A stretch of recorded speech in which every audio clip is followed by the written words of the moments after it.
କ'ଣ ହେଇଛି ତୁ ଖାଉନି ବୋଲି କ'ଣ କହୁଛୁ? ଦେଖିବେ କି ଟେଷ୍ଟ ୟାର। ଦେଖ ଦେଖିକିରି ହଉ କହ। ଠିକ୍ ଅଛି ଟେଷ୍ଟ।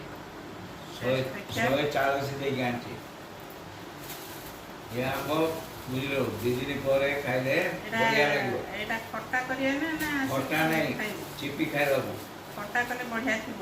ଛୋଟ ଆମ୍ବ ନା। ନା ନା ଖଟା ନାହିଁ ଏଇଟା ଖାଲି କାଟିକି ଖାଇବ ସେ ସାଲାଡ। ଚିପି ଖାଇବା। ଆଉ ଟମାଟୋ କ'ଣ କରିବୁ? ଟମାଟୋ ଖଟା କରିବି ବୋଲି ଭାବୁଛି।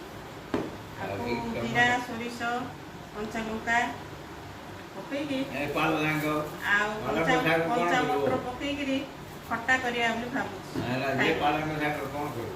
ପାଳଙ୍ଗ ଶାଗ ବି ଡାଲମା କରିବା କିଛି ଅସୁବିଧା ନାହିଁ ଖାଇବା ଭଲ ଲାଗିବ।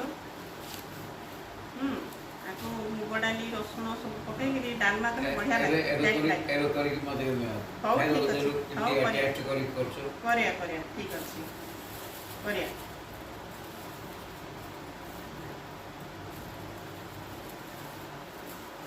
ଆଉ କ'ଣ କରିବା? ଏ ଆମ୍ବ ରଖେ ଖାଉ ଖାଉ କରିବା। ଟମାଟୋ ଖଟା କରିବା ଏଇଟା ଡାଲମା କରିବା।